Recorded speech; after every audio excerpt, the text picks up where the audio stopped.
Hi there. Gergo Print 3D is back with more of my 3D printing adventures. If you have the Sovo Clipper screen with your SVO7, 7 Plus, or upgraded SVO6, 6 Plus 3D printer, add the following 4 lines to your printer CFG. I included these lines in the description as well. The temperature section in your Clipper screen and in the web interface as well will both start to show the internal temperature of the Clipper screen, the board, aka Raspberry Pi. So I included these lines and I got concerned. We are approaching winter here, and even now they quickly get up to 50, 55 degrees just running idle, waiting for me to start printing.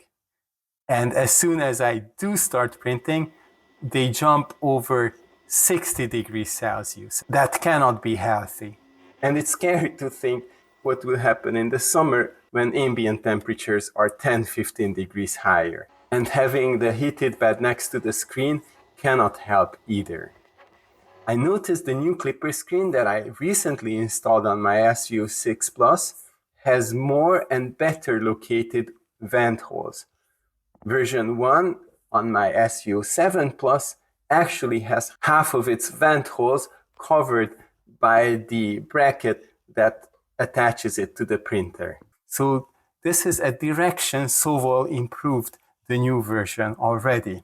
And there are more differences inside. The new 1.2 variant now comes with a fan connector on the board, but still no fan, of course, just an average size heatsink on the CPU.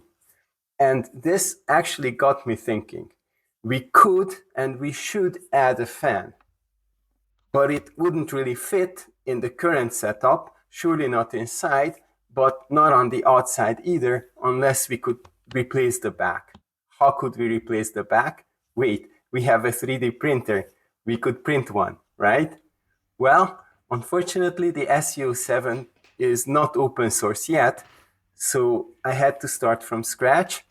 But after taking photos from all angles, making careful measurements, spending most of my last week designing and printing 10, 12 prototypes, we now have not only the back, but optionally a complete new case, which besides looking like the original, its parts are also 100% compatible with the original parts. So you can replace the back, the front, or both of them now with these 3D printed alternatives. You can find my models on Cult 3D, this one as well. The link is in the description below, or use this QR code. So please reward my efforts with a thumbs up on this video and subscribe for much more like this in the future. A friend, Herman Chinel, aka Imho FPV, was of great help, as he was the one who asked me to design a complete case for him, since he got a replacement board from Sovo without its case. He did a lot of testing for me as well. The biggest change is in the back panel, of course. It is 14 millimeters deeper to make room for either a 4010 or a 3010 fan, which can be powered from the fan header on the recent models, or by tapping into the 24 volts in the power supply on older variants. Look inside yours to check which one you have. We have a few different back panel options also available now. I created a tapered version with chamfered edges for a sleeker look, and a very exciting version with special vent openings on the back that project the word Sovo onto the desk in front of your printer, thanks to internal lights on the board. Such a missed opportunity by Sovo, but we can add it ourselves now. And while we are talking about the vents, make sure to install the fan so it is blowing air out of the case. The vent holes at the bottom are for air intake. Much better than the other way around, when we would be sucking in the air heated by the print bed next to the screen. I designed the back to be printed very easily, flat, without the use of supports. So the mounting knobs and rails that are protruding from the back are printed separately and attached using these little 3D printed wedges. I can tell you, assembly is very satisfying. I had a lot of fun putting together even prototype 10. As for the front, you don't actually have to replace it. The 3D printed back lines up with the original perfectly, and you can use the exact same set of M3 bolts which held together the screen originally. But if you are in a situation like Herman, or just want to use your own color, you can print the front as well. It also has a chamfered version, and I think my design with the official Sovo logo on the top and fonts at the bottom actually looks nicer than the original. If you print the front, you will need to add your M3 heatset inserts, or just glue in a set of hex nuts like I did. Super glue works well on PLA. Just make sure to pick the correct variant of my model and be sure to let the glue dry before assembly. The original button will fit if you only replace the back, but if you print the front as well, you will need a new button. It's also designed to print without supports in 2 parts. The little insert is a tight fit. Unless your print flow is perfectly tuned, you might even need to shave a bit with a knife and push it in as much as it needs to touch the micro switch on the board. The whole model, every part fits on the build surface on the Plus machines if you want to print every piece. I've even included a Cura layout to help you with the arrangements and settings. All models are oriented the way they should be printed. With my settings, it will take 88 grams of filament and about 3 hours for the complete case to print, or just 58 grams of filament and 2 hours if you opt for the back only. Using PLA is perfectly okay if you're installing a fan. It will keep the board well below 40 Celsius. I installed 40 millimeter fans in my screens, and I'm seeing temperatures closer to 30 degrees Celsius, which hopefully guarantees a long and error-free life for my Clipper screens. In my opinion, this is a must-do upgrade, even in the winter, but surely before the warmer days come. The designs are still a work in progress. I'm open to more improvement ideas. Please comment below. Should we add a camera mount? Or do you have other projection ideas for the back? Did you know there's a second Type-C socket on the top of the board? Should we make it accessible too? Should I make an opening for it in the design? Let me know.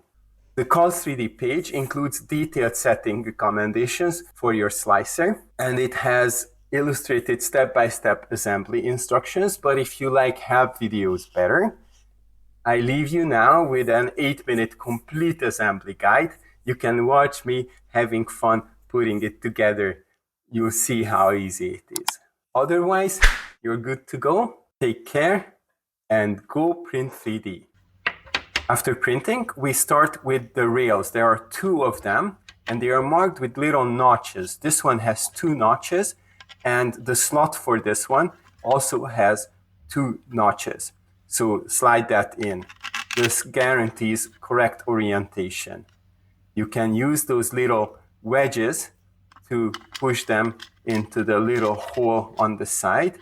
If you orient the rail correctly, they will line up and you will be able to push in these little sticks or wedges. So the other one has a single notch, and that slot is also marked with a single notch. So slide that one in as well.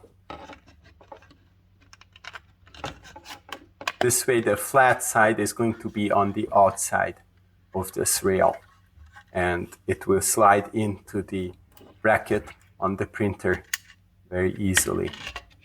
You might need to use a little force to put in these wedges. You can use your fingers or a screwdriver.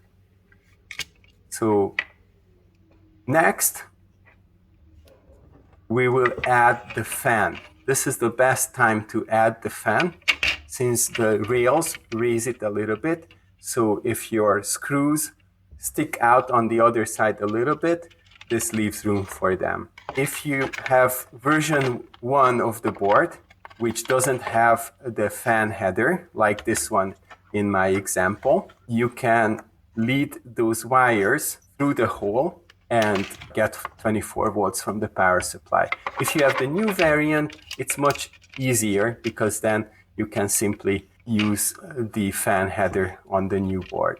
Make sure to test it and orient the fan so it is going to blow the air out on the top and suck in air at the bottom. And now is the time to add the knobs. They can be inserted in those holes. So here I'm showing that the airflow should go from the air vents towards the fan. So the fan should be blowing the air out of the case. And so the airflow around the heatsink will keep the board cool.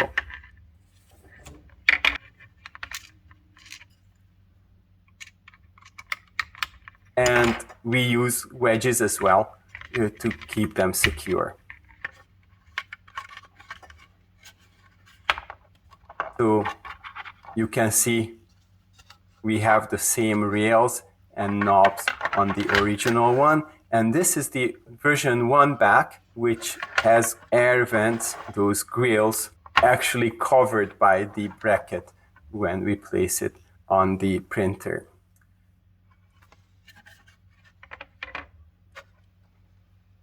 So regarding the front, this is the front, and you can see this is the variant that has the space for the hex nuts. And since I'm making a complete case, I will need the button as well.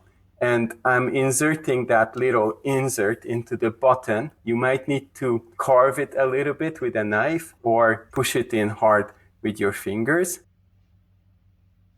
One wing is longer than the other, and the longer part of the insert should point towards the longer wing.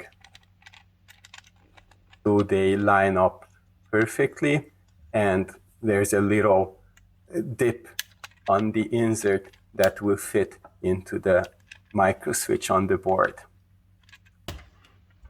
So I'm adding these hex nuts using super glue. So I put a little bit of super glue into these holes. Make sure not to get any glue inside the hex nuts, so that way you won't be able to screw the bolts into them. But if you only have the super glue around them, you can just easily add these and let it rest for half an hour so it's completely dry and holds well. Otherwise, as you drive in the screws, they will pull these out. But if you let them dry for long enough, they will be strong enough. We are not talking about super strength here. We just need to hold this box together. So you can see they line up perfectly. I don't forget to add the button. And then the back of the case, it has very deep holes for the screws. So the original 11 or 12 millimeter long screws are long enough to hold it together, even with the increased depth. And I'm using my Allen key to drive it together. You might need to push all the parts or all the corners together so they snap together, and then these screws will hold it together. This is one of the earlier designs here with the boxy look and the original air holes that I designed. Later, I added a more chamfered variant, which actually appears thinner than it is. And of course, there is a variant with the Sovo vent holes at the bottom, which will project the word on your desk. So there's the button. It has PWR on it, power. And you can see the LEDs line up perfectly. All the sockets at the bottom line up perfectly. And the button and the USB port on the side also lines up perfectly. Wow, you really stayed all the way to the end. Thank you so much. But now really go print 3D.